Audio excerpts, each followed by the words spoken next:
Oh, yeah. Major in the house. He's been pretty good. He's already lying down. He's locked in, ready to go on a Friday. Let's see here.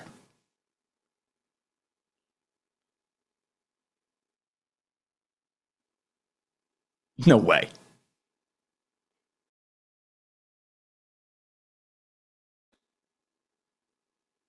Hey, everybody. Welcome to Vince on a Friday. And oh, my goodness. Am I reading this correctly? It's the 88th episode of Vince. You know what that means? We have to understand the adversary and the threat we're dealing with. And if we don't understand how they think, we'll never understand how to counter them. So it's little things and language and messaging that matters. The president said that we will fly our flags at half-mast until August 8th. That's 8-8. Now, I'm not going to imply that he did this deliberately, but I am using it as an example of the ignorance of the adversary that's being demonstrated by the White House. The numbers 8-8 are very significant in neo-Nazi and white supremacy movement. Why? Because the letter H is the eighth letter of the alphabet, and to them, the numbers 8-8 together stand for Heil Hitler. So we're going to be raising the flag back up at dusk on 8-8. No one's thinking about this. No one's thinking about it. Nobody thought about that until Frank Fugazi thought about it. Does that guy still have a job, Justin? Is he still on NBC? Do we know? I think he is. So he just gets to make stuff that up like that. He's right. We should have skipped episode 88. We should have just gone right to 89, like an old hotel. There is no 13th floor. It just goes from 12 to 14. But if you're on 14, you know where you are. You know where you are. You can't lie to yourself. That elevator's not going to convince you. Thanks, Frank. Thanks for helping us celebrate the 88th episode of Vince. We've got a big show ahead. This show is made possible by the great sponsors who support it. That includes American Financing. Hey, what if you could delay your next two mortgage payments? That's right. Imagine putting those two payments in your pocket and finally getting a little bit of breathing room. It's possible. It's possible when you call American Financing today. If you're feeling stretched at all by everyday expenses, groceries, gas bills, everything, bills, regular bills piling up, you're not alone. Most Americans are putting these expenses on a credit card, and there really doesn't seem to be a way out for so many. American Financing can show you how to use your home's equity to pay off that debt. You should call American Financing today before you get to the point where you can't make those payments. Their salary-based mortgage consultants are helping homeowners just like you restructure their loans and consolidate debt, all without upfront fees. And their customers are saving an average of $800 a month. That's like a $10,000 raise. It's fast, it's simple, and it could save your budget this summer. Call now before it's too late. 888-879-6460. That's 888-879-6460. AmericanFinancing.net/Vince. NMLS 182334. NMLSConsumerAccess.org.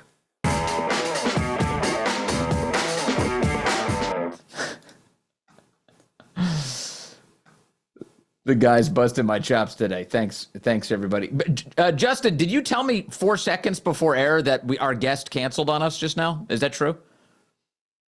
Okay, all right. It's just verifying that you weren't trolling me. Our guest told us 2 minutes before air, and you told me 4 seconds before air. I'm not blaming you at all. I'm blaming our guest, but I'm not going to chew the guest out by name because I do hope that person comes back on the show soon. So we'll see. We'll keep it a secret for now. That's a good idea. Okay, we've got a really hilarious story breaking overnight. Yesterday, the Epstein saga was mounting up again, and we saw Mark Halperin and a couple of other journalists say the chatter all around Washington, D.C. and in the media ecosystem is apparently one of the three major American newspapers is working on a barn burner of a story about how President Trump does have this awful, awful, unreported relationship with Jeffrey Epstein. And it's going to come out. It's going to come out probably today, said Mark Halperin. And so you were wondering when and where would you find this thing? The idea was it was going to be in one of the three newspapers, the Washington Post, the New York Times, or the Wall Street Journal. And sure enough, it was the last of those, the Wall Street Journal, that published, I think, one of the single most hilarious Trump scandals I have seen yet. The whole thing is completely absurd. I'm calling it Doodlegate It is that funny what they published about President Trump. They allege, I kid you not, that 22 years ago, President Trump doodled a picture of a naked woman, and now it is the latest Trump scandal. He doodled a picture of a naked lady? This is the scandal we were waiting for? The Wall Street Journal, let me take you through it really quickly, just to give you a sense of how stupid this entire thing is. Jeffrey Epstein's friends sent him bawdy letters for a 50th birthday album. One, the Wall Street Journal flatly asserts, was from Donald Trump. That's right. They say that there was a letter bearing Trump's name sent to Jeffrey Epstein, reviewed by the Journal. Now, they say they reviewed it. Let me emphasize something. They don't publish it. There's no image of this supposed letter or whatever, this birthday card. There's nothing in the Wall Street Journal whatsoever about this. And they don't even bother to explain to you why they didn't put it in the newspaper. This is what you're supposed to do. If it's an actual act of journalism, you straight up say, here's the image because we're trying to tell you the truth, or here's why we couldn't publish the image because we're trying to tell you the truth. If you don't say either of those things, what are you trying to say? Exactly. They didn't bother. Here they are. They say the letter that bears Trump's name is bawdy. It contains several lines of typewritten text framed by the outline of a naked woman. Do I have a sound effect for this? I think I must have it. I think I do. Here, let's see what this sounds like.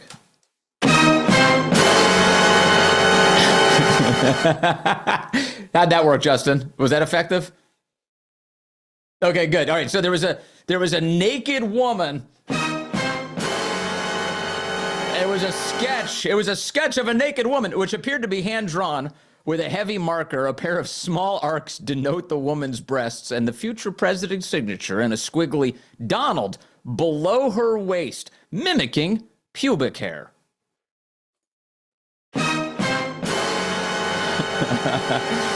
Yeah, okay. All right. So this is really crazy. The letter concludes, happy birthday, and may every day be another wonderful secret. The president of the United States says, yeah, this is fake.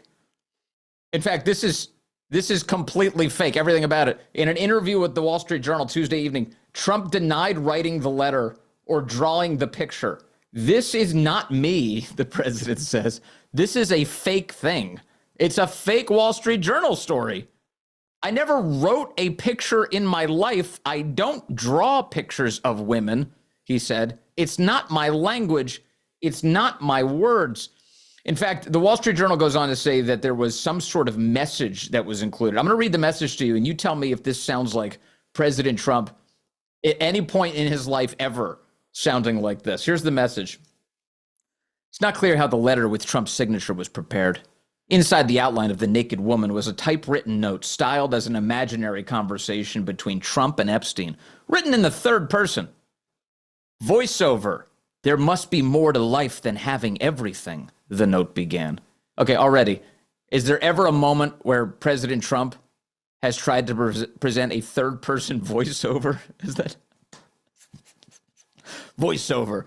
There must be more to life than having everything. Donald, yes, there is, but I won't tell you what it is. Jeffrey, nor will I, since I also know what it is. Donald, we have certain things in common, Jeffrey. Jeffrey, yes, we do, come to think of it. Donald, enigmas never age. Have you noticed that? Jeffrey, as a matter of fact, it was clear to me the last time I saw you. Donald, a pal is a wonderful thing.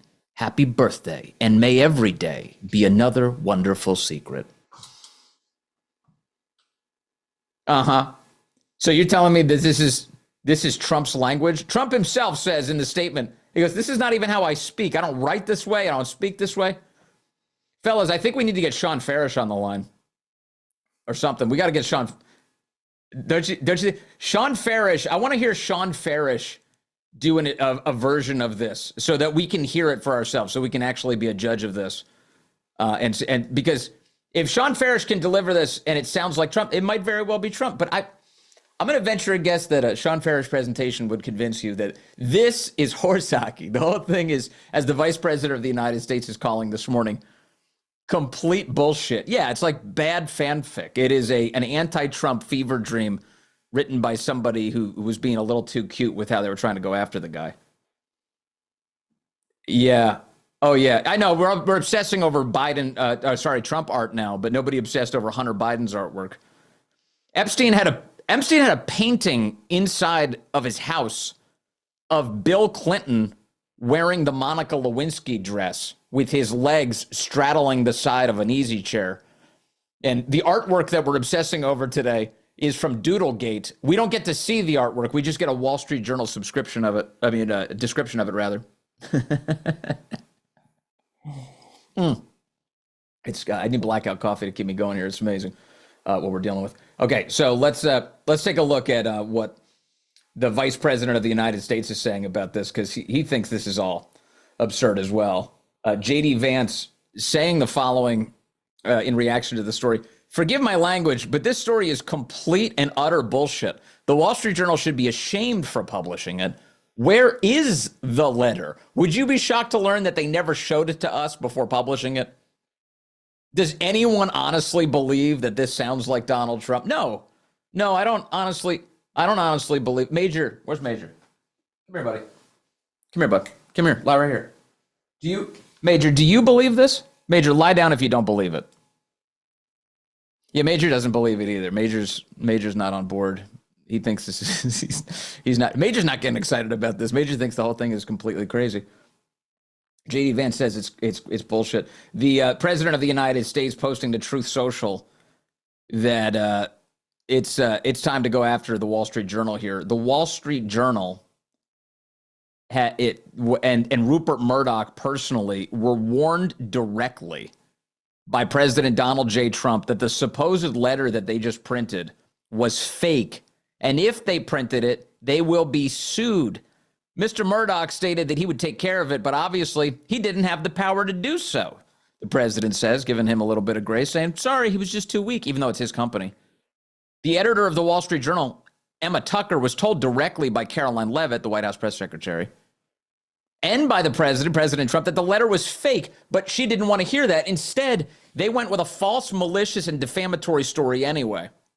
So President Trump will be suing the Wall Street Journal, News Corp, and Mr. Murdoch shortly, the president announced. The press has to learn to be truthful and not rely on sources that don't even exist.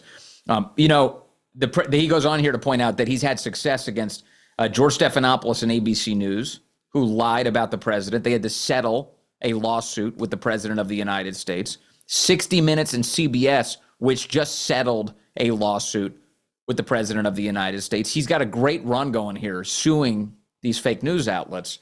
And now he's adding News Corp to the list, and the Wall Street Journal saying this is a garbage story that was published by what he's referring to as a disgusting and filthy rag. A disgusting and filthy rag, writing defamatory lies.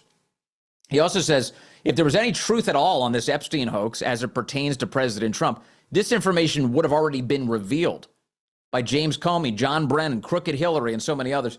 This is yet another example of fake news. On this point, this is what we've been saying throughout this saga. Of course, if the left was sitting on actually damaging information about the president, even concocted damaging information about the president, while Joe Biden was occupying the Oval Office, they would have published this bad boy.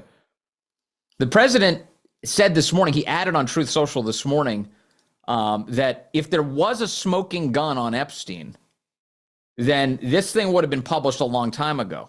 Why didn't the Dems, who controlled the files for 4 years and had Garland and Comey in charge, use it? Because they had nothing.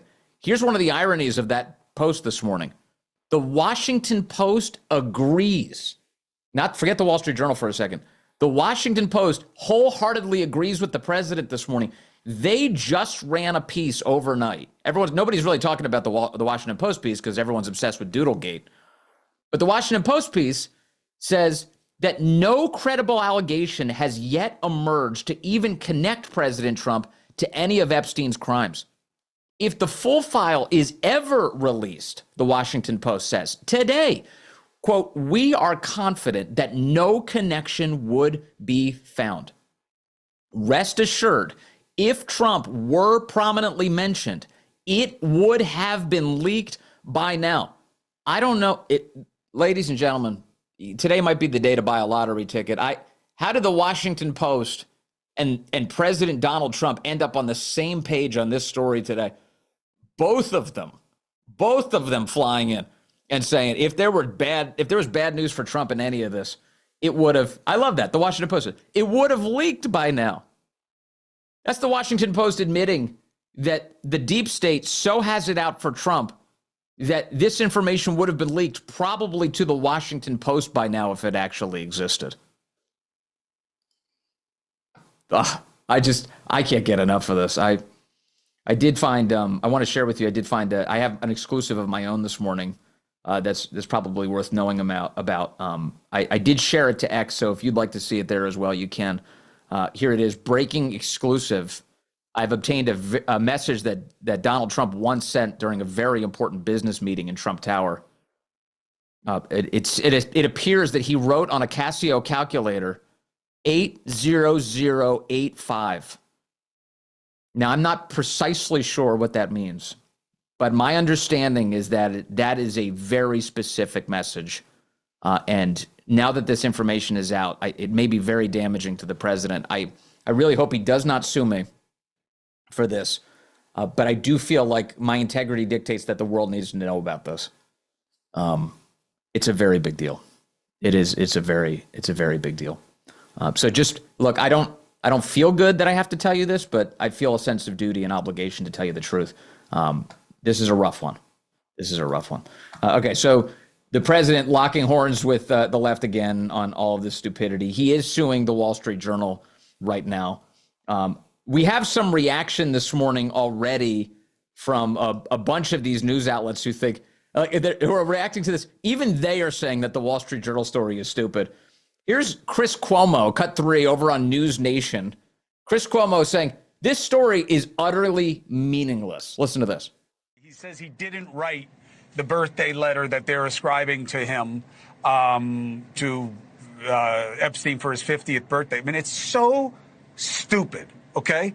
The Epstein story is about abusing kids who didn't have the power or agency to do anything about it, that rich and powerful people may have known it was going on and they got away with it. That's the story, okay? Yes. It's not that Trump liked a scumbag, okay? Now, I get that in the media this is great because it's bad for Trump and he's going crazy and he's going to pump and move the story for the Wall Street Journal right now by saying it's fake and it's wrong. But it doesn't move the needle in the country. It's going to make you some money, Rupert. Great for you, just what you need. But this is why we can't get anywhere. The guy says, I didn't write the letter. The letter is meaningless. You put out the piece anyway, and there's no light on what really matters. It's true. He's totally right. Let's posit for a moment that the letter was authentic, like that this was something that President Trump wrote. Again, what would the scandal be in the midst? He sent a birthday card to the guy? Oh, he doodled a naughty sketch? That's really the whole ball of wax? By the way, the letter was sent allegedly 22 years ago. That predates any of the legal jeopardy that Jeffrey Epstein rightly found himself in for the abuse of girls. This was years before any of that. And the president, I will remind you, has acquitted himself really nicely in the Epstein saga. What did President Trump do in the midst of all of this? Well, let's see. He kicked him out of Mar-a-Lago for sexually harassing the daughter of a member of the club. So he banished Epstein. That was back in, 2007. He banished him. What else? Oh, that's right. The attorneys who represented the victims of Jeffrey Epstein said that no one was more helpful in their case to go after Epstein than President Trump. That Donald Trump was the one guy who picked up the phone and said, tell me what you need. I'll tell you everything I know. The president helped in every way that he possibly could. That's not my words. That's what the Epstein victim attorneys said about the president's contributions here. So, again, like even the Washington Post has arrived at this point where they're like, there's nothing bad out there. If there was, it would have leaked. Even MSNBC was disappointed last night when the Wall Street Journal story broke and you weren't impressed by it. They were very bummed out. Take a look. Here's cut 4. With this new revelation, going to be certain that Donald Trump was part of the deep state here, become highly suspicious of him, potentially turn on him. we are just within minutes already getting an indication that that is not the direction that this is going. Already, I can quote from Megyn Kelly on X right now, "This is the dumbest attempted hit piece I've ever seen." Then Elon Musk, someone who's been at odds with much of this group lately, has said, yeah, the letter sounds bogus. Even Elon says that, Elon's not really friendly with President Trump right now. He's like, this letter sounds completely bogus to me. Elon, who the media keep gleefully pointing back to, remember when Elon was spazzing out and he was like, Trump's in the Epstein files, as if he would have any capacity to know something like that. And then he deleted it and said that he regretted his behavior. And so the media keeps pointing out, well, Elon told us he's in the Epstein files. Well, then he deleted it, but he probably still believes it. And now Elon's saying, this whole thing seems like a hoax. Yeah, because it is. President Trump fighting back another hoax. I've got some updates for you, including on the transparency that the president is offering, because the president, he said, enough with this. In fact, I'm releasing everything. I've got details on that coming up in a moment. What a great Friday. So funny. The whole thing's so stupid. Hey, do you think about aging at all? About getting older? I do. I think about getting older all the time. The impact it has on your entire chemistry, on your body. And you notice it as you get older, don't you? Your energy feels like it goes down a bit. I feel like that. I've been trying to figure out ways to get that energy back. And I'm so excited to share with you something that I love. It's C15 from Fatty 15, the first essential fatty acid to be discovered in more than 90 years. Fatty 15 co-founder Dr. Stephanie Van Watson discovered the benefits of C15 while working with the U.S. Navy. And based on studies, we know that when our cells don't have enough C15, they can age faster. Fatty 15 can help you repair and protect age-related damage to cells and help activate pathways in the body that repair mechanisms that actually support our overall wellness. Fatty 15 is science-backed, award-winning, vegan, 100% pure C15 supplement, and refills are shipped right to your door. I take it every single day, and it's true. The science really does back it up. I did my research before I started this, and I loved what I found, and I now love how I feel. Fatty 15 is on a mission to optimize your C15 levels to help support your long-term health and wellness, especially as you age. You can get an additional 15% off their 90-day subscription starter kit by going to fatty15.com/Vince. Use that code Vince at checkout. These statements have not been evaluated by the FDA. This product is not intended to diagnose, treat, cure, or prevent any disease. Yes, indeed. How we feeling today, chat? I can't believe we've got what is it, Boobygate going on? Is that what we're calling it? I kind of like Doodlegate. I think that's really good. Really, I was belly laughing last night. I called producer Jim like right away. I said, you got to be kidding me. I thought that they were going to come loaded for bear. I thought there was going to be something. I mean, even if it's like a full-blown hoax, I thought it was going to be a lot more splashy than this. Oh, he doodled a naked lady once. Okay. It's wonderful. That's wonderful stuff. The president announced overnight that not only is he suing the Wall Street Journal now, he's also instructed the Attorney General of the United States to produce the entire grand jury testimony in that anything they can, really, in the Jeffrey Epstein saga. He wrote last night, based on the ridiculous amount of publicity given to Jeffrey Epstein, I have asked Attorney General Pam Bondi to produce any and all pertinent grand jury testimony subject to court approval. This scam, perpetuated by the Democrats, should end right now. So, look, this brings us to the end of a week where there's been all this consideration. What's the president going to do here? You know, how can he be more transparent on this issue? What can he get out? The president has said all week long, to his credit, that anything that's credible within the Epstein files that the government's holding onto should be released and that the attorney general should do it. And now the president's saying, not only that, I've asked the attorney general to approach the court today and get as much grand jury testimony out as possible. So to remind you, a grand jury is where all of the initial evidence is presented, and then a grand jury makes a decision about whether or not to bring an indictment against Jeffrey Epstein. So we're talking about really important allegations against Epstein that were presented to this grand jury that have never before been shown to the public. The president is asking the attorney general, get this stuff unsealed, make that official request to the United States government. And Bondi is responding instantly. She said she is on this thing. President Trump, we are ready to move the court tomorrow. That is today, Friday. She released this last night, to unseal the grand jury transcripts. So that's good. That's good news. And it goes back to the point that I've been making throughout all of this, which is, look, this is a guy that I'd vote for 1,000 times over if I had the opportunity.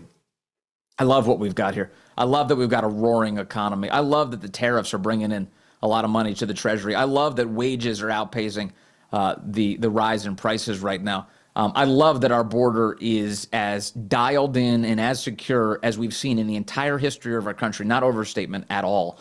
In recorded history, our border is now the tightest it's ever been, which is really great news. And lots of illegals are being deported, to the chagrin of the left that desperately wants more illegals to not only stay, but to come to our country. It has just been fantastic. It's been a great run so far. And breaking open the transparency of the corrupt, breaking open the sins rather of the corrupt elite through transparency, it's just a massive deal. So I'm grateful that the president is staying on this case because it matters a great deal. And there you have the attorney general saying, yeah, we're going to release this thing. One more thing for you here on Doodlegate while I'm on the subject. The Wall Street Journal is making a very big deal about what the president says is a complete hoax of a story about President Trump at one point allegedly doodling a naked woman. Again, silly already. Did the Wall Street Journal ever spend any time on Ashley Biden's diary? You know that diary? The diary where she says that Joe Biden, her father, showered with her and caused all sorts of sexual trauma to her as a result of that. Look at this from the ALX account today, sharing this. I thought of it. I punched it in. I'm like, oh yeah, the Ashley Biden diary, and sure enough, this ALX account is sharing it. Helpfully. And here's what the Ashley Biden diary said: hypersexualized at a young age, she wrote. At a very young age. She wrote, showers with my dad, probably not appropriate, she said. This right here is authentic. There is no question about the authenticity of that. That's real, actually. In fact, it's so real that Snopes, the fact-checking operation, the left-wing fact-checking operation, they eventually had to come out and change their rating. They had previously said that it was unproven. Unproven. Here it is. Fact check. Posts claim contents of Ashley Biden's diary have been verified. Here are the facts. The claim, a diary authored by U.S. President Joe Biden's daughter, Ashley Biden, describes showers taken with her father when she was a child, is probably not appropriate. Rating, true. Snopes says on April 29th of 2024, Snopes changed the rating of this fact check from unproven to true based on testimony provided by Ashley Biden. In an April 8th letter to a New York judge requesting jail time for one of the two people convicted of stealing her diary, Biden wrote, quote, I will forever have to deal with that fact that my personal journal can be viewed online. In other words, that's confirmation that it's real. And it's awful. It's completely awful. And yet, crickets from our media on the then president of the United States and what he did to his own daughter. Nary a mention to be found. In fact, the only real coverage of this that we saw was attacks on the people who exposed it, on the people who obtained and shared the contents of that diary. That was it. That was the way the media treated this story. Other than that, they didn't want to tell you what the contents of that diary were. That is a far more consequential presidential scandal than whatever hoax the Wall Street Journal is participating in now. And yet, nothing from the Wall Street Journal. probably worth remembering exactly how these guys handle these stories and what they do tell you and what they don't. Coming up in a moment, we do have a great guest joining us. I am very excited to have him. He'll be here in a moment. It's not the same guest we expected. Our original guest canceled on us 2 minutes before the show started. This guest instantly joined us when he found out. We'll have him in a moment. You'll love him. You already love him. We'll talk to him in just a second. Before we get there, I have to thank the great sponsors of this program, including Bone Charge. Bone Charge, baby. Infrared sauna blanket, red light face mask. I love these products. Allison, my wife, she loves these products. Ever since they sent them to us, we can't recommend them enough. I first turned to that sauna blanket to help with muscle recovery and detoxification. It's become a total game changer. It's easy to use. Just wrap yourself up. Let the infrared heat work its magic. It's created a huge difference for me. It helps me relax, rejuvenate. It's a sauna, baby. I love this thing. My wife has the red light face mask. She uses it all the time, every night. And she's seeing great results from it. It's good for you. It helps reduce your skin's, it helps improve your skin's texture and then reduces its inflammation. And it creates a great outcome for you. It's what you're seeking. It's like having a mini spa treatment right at home. Now, if you're thinking of trying either of these products out, you're in total luck. Head to bonecharge.com, BONcharge.com. Use the code Vince at checkout, and you're going to get 15% off. Both of these products have made such a positive impact on my life, on Allison's life. I think you're going to love them too. Use the code Vince at bonecharge.com, and you'll save 15%. These statements and products have not been evaluated by the FDA. These products are not intended to diagnose, treat, cure, or prevent any disease or condition. That's right. And is there any chance you ever lay in bed with your mind racing? I know that experience. You go through that endless to-do list, the early alarm, tomorrow's chaos. Sometimes it's hard to actually unwind. But what helps a lot is if you're super comfortable. And one great way to get super comfortable is Boll and Branch sheets. Now, we started with the signature sheets in my house, crafted with the finest 100% organic cotton. They're great. They're super soft. They're toxin-free. And honestly, they get even softer every time we wash them. It's like our bed has become a spa. And as the weather has heated up, we've decided to try their Percale sheets too. And they're a game changer. They're cool. They're crisp. They're breathable. You don't sleep hot. You never sleep hot again. I could feel the quality of this the moment I opened the box. These sheets are ethically made. It shows in every single stitch. You can get the best savings of the season during Boll and Branch's annual summer event, which means you should leap on this now. Get 20% off plus free shipping on your first set of sheets at bollandbranch.com/Vince. That's Boll and Branch, BOLLAND, branch.com/Vince, and you'll save 20% and unlock free shipping. Limited time only. Exclusions apply. Visit bollandbranch.com for details. No guest yet. Oh, he's on the way. Well, Major's here. Major's changed positions ever so slightly. He's hanging out. All right. Let me see here then. Before we get to our guest, what do we have? Well, I do have Stephen Colbert getting fired. That's kind of fun. Speaking of the media, yeah, let's do that. So Stephen Colbert just got canned, and he announced it on the show yesterday. Guess who his guest was for the show where he announced that he's getting canned? It was Adam Schiff. Adam Schiff, who has spent his entire career trying to get Trump canceled, succeeded in getting Colbert canceled. I love that. That's one of my favorite details about this story. Here is CNN instantly. Well, let's start with Colbert announcing. Here's Colbert announcing that his show is being canceled. Cut 2. Oh, hey, everybody. We got a great show for you tonight. Senator Adam Schiff was my guest. We harmonized on 7 Bridges Road. What a voice. I cried. But before we start the show, I want to let you know something that I found out just last night. Next year will be our last season. The network will be ending The Late Show in May. And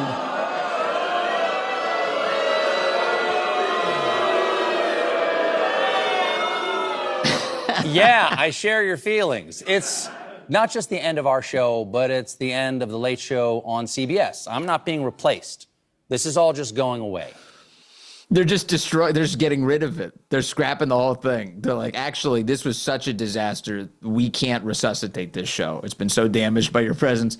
We've got to get rid of it. Just imagine, weird. Why are they canceling your show? Who's your guest tonight? It must be a huge ratings draw. No, it's Adam Schiff. Okay. Well, that would explain it, actually. If it's Stephen Colbert and Adam Schiff sharing a television screen, it's no wonder they have to cancel the show. CNN is upset. They think it's a political conspiracy. They don't think it has anything to do with the bottom line, or at least very little. They think Trump did this. Take a look. Cut 7. This looks to a lot of Colbert's fans like another form of capitulation by CBS to the President of the United States. If you look at Colbert's Instagram page already, his fans are pouring their hearts out and blaming CBS for this. Here's the reporting that I have just in the past few minutes, Anderson, about this financial explanation.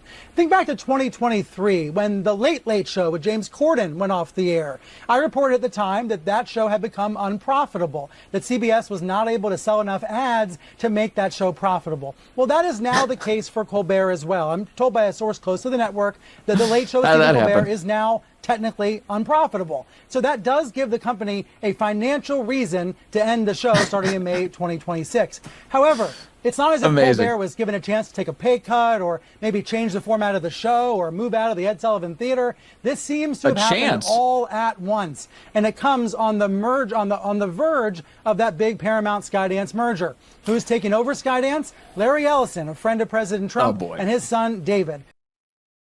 Yeah, so you know what that means? It's Trump's fault. Trump did this. Trump ruined Colbert's career. It couldn't have been that his ratings were in the toilet and that he thought Adam Schiff was going to be a big ratings and revenue draw. No, it has to be Trump's fault. It's Trump's fault. Trump just snapped his fingers and he got him canned. Really? If Trump could do that, why hasn't CNN been shuttered entirely?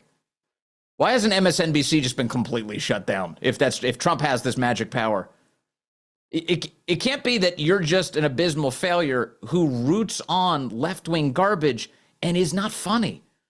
That infamous clip of Stephen Colbert dancing around with COVID jabs in order to convince you that you should get one, there was nothing amusing about it. It was just sort of pathetic, lickspittle, state-controlled media water carrying. So people tuned out. And when you tune out, you don't get the advertising revenue. And when you don't get the advertising revenue, you really shouldn't exist anymore. You go the way of PBS and NPR, panhandlers begging for taxpayer assistance. Luckily, President Trump ended that this week too. Overnight that ended. NPR, PBS being defunded overnight as the House finally passed the rescissions bill just in the nick of time. It had to be done by today, and they pulled it off. I'm grateful for that. All right. I'm also grateful that our next guest is pinch hitting today, and he's great. It's been a while since I've seen him, and I'm glad he's here on the 88th episode of Vince, which of course means it's Frank Fugazi Day. Brendan Dilley joins us right now, the host of The Dilley Show on Rumble. Great guy. Hello, Brendan. Good to have you with us, sir. Hey, how you doing, Vince? It's an honor to be here with you. It's cool to have you on Fugazi Day, too, of all days. It's amazing that you could be here for this. Actually, the last time you and I saw each other was in the Silverlock Studios, the Dan Bongino studio, as we were doing the big handoff special, and Dan was just announced that he was heading off to the FBI. That was a big day, and I think a lot about that day. Yeah, it was really a special day because we knew he was heading off for a totally new adventure, and I would say that the first 4 or 5 months has definitely been an adventure.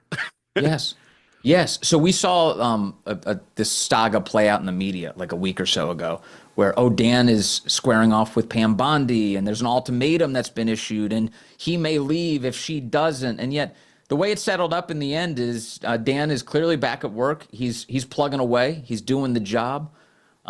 Brendan, give me your thoughts on what do you think Dan is up to? If he's not doing this right now, why is he doing that?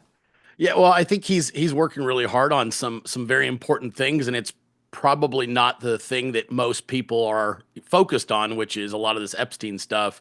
I think it's kind of a side conversation from the reality inside of the FBI and the DOJ. There's far more important cases.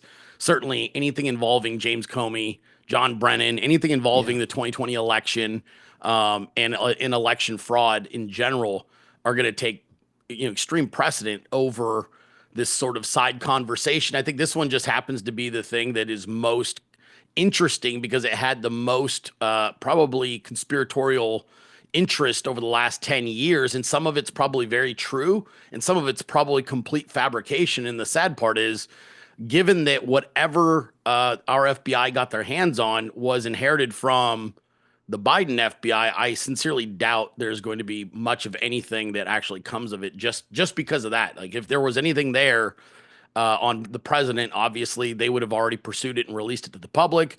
Yep. And I doubt that they're going to allow anything to stay in those files that would implicate any of their own people. So I think it's a big nothing burger, frankly. Yeah, the old work product from the Biden era FBI has to be immediately suspect. Anything that they have in their possession or don't have in their possession, it's got to be a complete mess. So what they're dealing with now is, what do they do going forward? So I have a hunch about this, and you mentioned Brennan and Comey. I'm in the same space as you are on this, I think. Look, I just want to reiterate a point and get your reaction to it. Dan Bongino does not leave this gig to go to the FBI for any personal advantage whatsoever. There's no resume enhancement that comes from this. There's no pay raise that comes from this. There's no great quality of life that comes from this. There's nothing glamorous about this job. That job is a hard and relentless job, actually. So the only reason a man like Dan does that job is because he thinks he can achieve some sort of measurable and detectable success for the rest of us. When you say going after John Brennan and James Comey, now you've got my appetite going. I feel like it could be that very much. Yeah, no, and you're absolutely correct, Vince. This was a man who sacrificed. He made a legitimate sacrifice by every measurement, right? Sacrificed time with his family, sacrificed financially, sacrificed fame because he's no longer in front of the public every single day doing what he loves. So this was someone who felt called to serve and went and did just that, and is trying to get to the bottom of the weaponization of our FBI and other intelligence agencies. Obviously, John Brennan is extremely suspect. And, these guys aren't going to stop until they get to the bottom of things. And it doesn't mean that it's going to be what maybe all Trump supporters hope it is. It could be something totally different. Sure. But that's really all you can ask for is get to the bottom of it, find the truth of whatever the issue is, so we can begin addressing it and making sure it never happens again. And I can live with that, whether it means somebody like James Comey ends up finding himself, being criminally investigated and actually being put behind bars, or if it's discovered that he did some things that were inappropriate, but it's not illegal. I'm okay with that too. I just want to know what the truth of it is so we can remedy the situation and make sure it never happens again. And I think Dan's going to do that. And he has been doing that. I mean, it's absurd to watch people think that there's some gigantic boogeyman that when a person like Dan or Cash or President Trump gets into power, somehow pulls them aside and says, you're not allowed to do what you came here to do. That's absurd. And the president proves that every single day. And so do Cash and Dan, frankly. Yes, and actually on that front, if you're interested in pedophiles getting busted and thrown behind bars, this FBI has arrested hundreds of them, and they've saved hundreds of kids too in the process, and that continues to happen. And they deserve credit for that, because if that's your issue, boy, they're delivering for you, no question. Let me get your reaction to the Wall Street Journal Doodlegate thing from overnight. If I just went through it for the audience, but as I understand it, the Wall Street Journal piece is that 22 years ago, President Trump is alleged to have doodled a picture of a naked woman. Brendan, your reaction to this breaking news? Oh, Vince, I made my own doodle last night, like being funny, and then it went like super viral, and then these other big accounts were sharing it, and I was like, I was like cutting and pasting and drawing because it's such a ridiculous story. The entire thing, it's actually incredible to me that somebody hit send and publish on that article knowing like Trump's going to own you, man. There's easier ways to sell Donald Trump, the Wall Street Journal, than simply giving it to him by defaming him with the most absurd story I have probably ever seen. And yet they did it. And now they're saying today that they don't even actually have the letter in question in their possession. So this is looking like secondhand information that they didn't even actually possess. And then they published it. And I'm stunned. I can't wait for part 2 when we find out that President Trump used a Sharpie and wrote inside of a bathroom stall, "Call Rosie for a good time." You know, that's going to be a real barn burner. Unreal that they'd even published that. I saw this morning, Susan Crabtree had a really fascinating connection in all of this too.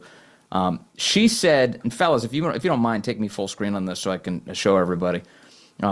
Susan Crabtree said the following: Trump's the Wall Street Journal, one of the Wall Street Journal reporters who broke the story, alleging that Trump wrote this letter to Epstein for his 50th birthday. The reporter worked for an outlet called Main Justice before he worked at the Wall Street Journal. Main Justice was Glenn Simpson's wife's publication. Glenn Simpson founded Fusion GPS. That's the group that was paid by Hillary Clinton and the DNC to make the Steele dossier. And so just to compound all of this, Brendan, like what we have now is Susan Crabtree has dug up really quickly that this is connected to Fusion GPS too. There's a Fusion GPS connection to this stupid story. You literally couldn't make this up if you tried, Vince. It's so poorly executed. And then the fact that it all leads back to the same places that came up with the same ridiculous stuff we've heard for 9 years, 9 years now, and they're still pushing it. And it's really odd to see too, Vince, because the people that are involved in this sort of effort to smear the president haven't evolved at all, and yet the public has. So what a smear that used to maybe kind of get some legs in 2016 and in 2017, in 2025 it's debunked within hours, and you're being mocked relentlessly. Yes. We're all so much more literate now, aren't we? I mean, in terms of media 100%. literacy, like we're all dialed in. It was like, I can smell the BS coming off of this thing a mile away. The second you see things like he's using the word enigma to describe whatever, and like and just the poetry of it, it's like Trump doesn't talk this way. No. I don't know about you, Brendan. In fact, I do know about you. You and I have spent so long watching this guy speak. We've spent so long listening to him speak. I've read so many transcripts with his words. Never once did they ever appear in a sequence that looked like the stuff that the Wall Street Journal just published. No, and you know what's interesting about that, Vince, to your point, language is like a fingerprint. A lot of people don't realize that you're not going to have that much variance in your life over the course of your life in how you phonetically put words together and how you describe things and how you lay them out. This letter that they're asserting was written by President Trump is a total outlier from thousands, hundreds of thousands of notes and letters we all have access to view, including me. I have 3 different letters from President Trump, and none of them even remotely resemble what this letter looks like. And I know several other people that have received notes and letters from him. This is not how he speaks at all. It's not even in the same realm. And I sit back and I'm astonished that somebody actually said, let's publish this. Yes. Knowing what the consequences of that were going to be. Yeah. So you alluded earlier in the conversation, Brendan, to the fact that there's been some division on the right about, getting Epstein files out and the intensity with which we should be focused on that issue. And so there's been a fight within the family. People have been talking about it. They've taken different positions on it. That's fine. But I wonder if you think the left has overplayed its hand in the midst of all of this, because you got a bunch of Democrat congressmen all of a sudden for the first time in their lives pretending like they're interested in the Epstein files. With Pramila Jayapal and Jamie Raskin going on television going, we want the Epstein files. And then even CNN is asking them, are you serious? MSNBC is asking, are you serious? You've never mentioned this before ever. And they're like, oh, yeah. No, we're totally serious now. And my sense of what just happened, Brendan, is the left, rather than letting the right fight it out, they so overplayed their hand that now the right is once again closing ranks, and they're like, we know who our real enemies are. We're going to fight the left again. We're done with this infighting. Correct. Well, and this is what the left always does. They're the absolute kings of overplaying their hand and totally destroying themselves. And they did it yet again. All they had to do was really sit back and leave it alone. They have no wins. Their polling is 19% among Americans or something really crazy low.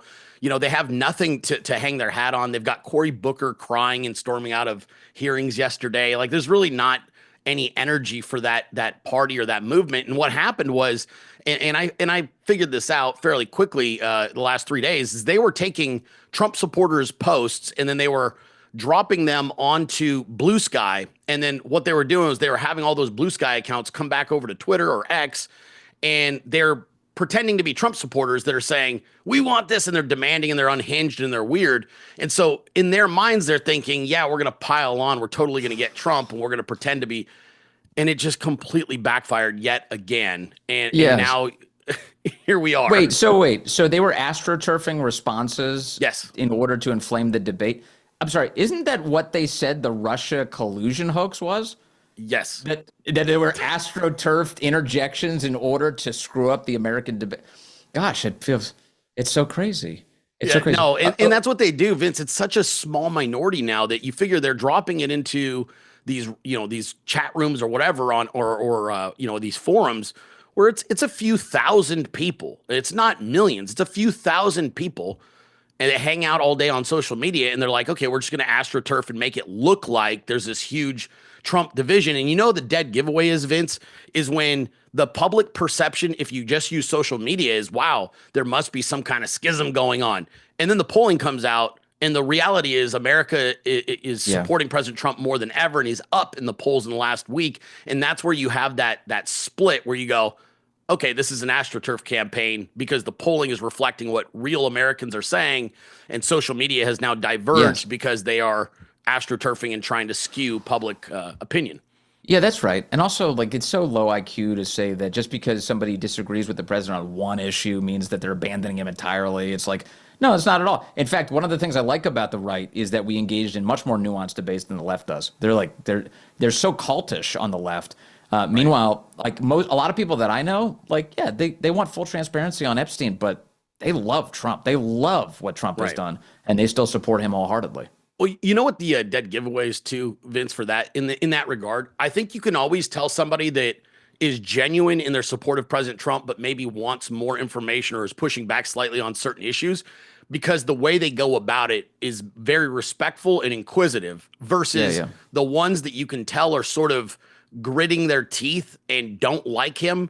I think that they get very vitriolic very fast, and it's just a different approach, and it's nuanced, but you can recognize it. You can tell who is genuinely trying to get to the bottom of something or find out a solution versus people who are really trying to play nice with MAGA because they know that they don't have a brand without it. And there is a lot of those people as well. They're gritting their teeth and they're just hoping he goes away eventually because they want their platform back. Yeah, no, I'm on guard for that. People who hold their nose, have contempt for MAGA, but sort of sing the hymn just because they want to pretend like 100% pretend like they're a part of it. I don't like that. Brendan Dilley, you're a good man, and it's great to see you again. I hope I get to do that again sometime soon. You as well, Vince. Thank you for having me, man. There he is, Brendan Dilley, the Dilley Show, the Dilley meme team. They're staying busy. Grateful that he's with me today. On this point that everything is that the numbers are good for President Trump. Here is Scott Jennings on CNN last night. Scott Jennings, who always is in a room full of poisonous air. He is the breath of fresh air. Here he is saying, look, Trump's approval rating is only going up. Take a look. Cut 5. Facts of Donald Trump's base are this, and we reported on this morning here on CNN. Since the Epstein business started, his job approval among Republicans has gone up. He's over 90% with Republicans. It's not hurting him with his base. I know you're a Democratic strategist, maybe not an expert on the MAGA base. In his base but look what's very frustrating. But look what's happening. He's gone up. Why?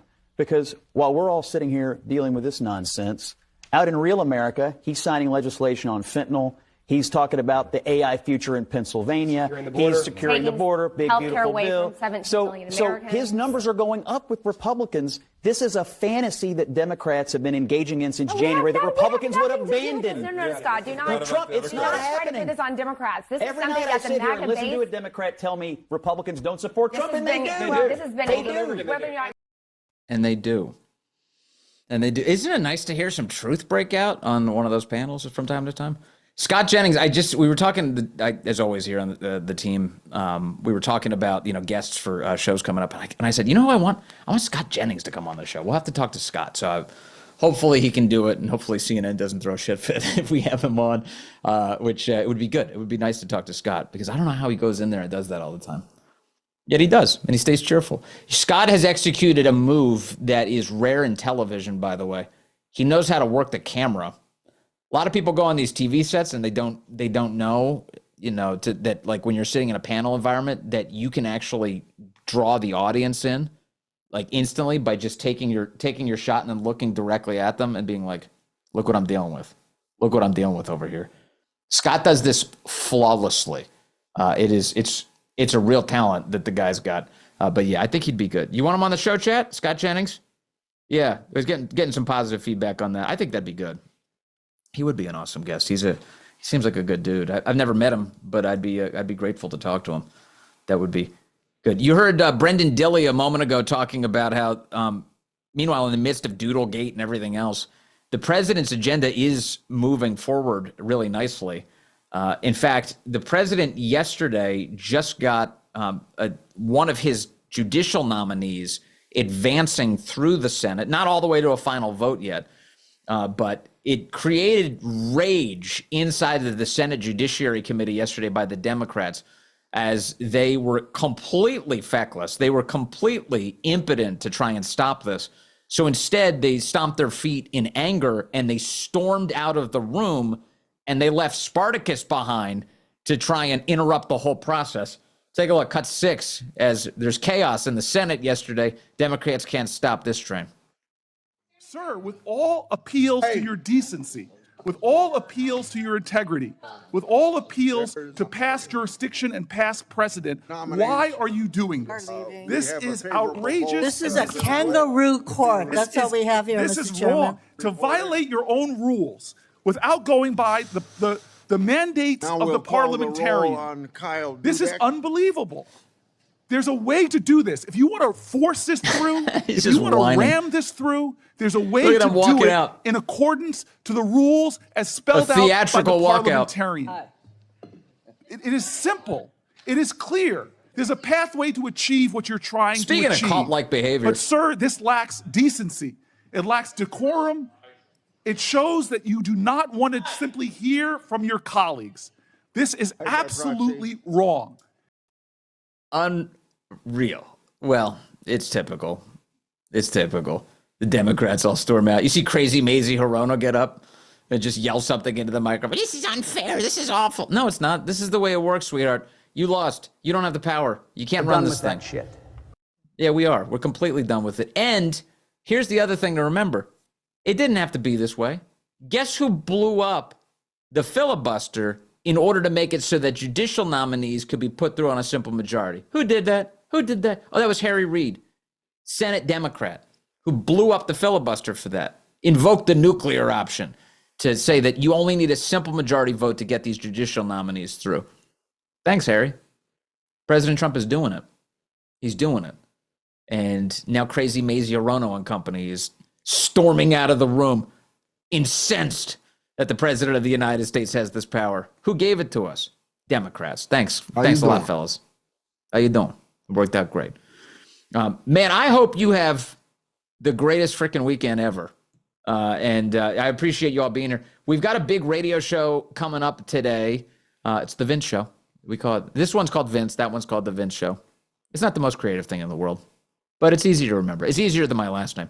The Vince Show. And if you want to find out more information about your local listings, you can do that at thevinceshow.com. Find out where to listen there. Or really simply, if you want to join me live with a video camera and perhaps Major, who is, he's still in the room somewhere. Oh, he's changed positions. He's not on camera anymore. You can kind of see him in the lower right corner of my screen here. Let me see. There he is. He's down there. There he is. Major's having a good time. You can join me live on the radio show, rumble.com/Vince as well. Again, I hope you have a fantastic weekend. Such a blast. Thanks again to Brendan Dilley for pinch hitting today. It was great to talk to him. And it would be great to talk to you again next week on Vince. Have a fantastic weekend. Up next, right here on Rumble. Justin, say the name. Who do I got? Rube, are you sure about that? You sounded like you were unsure. We are slightly unsure, but it is likely that you are about to end up with Dave Rubin.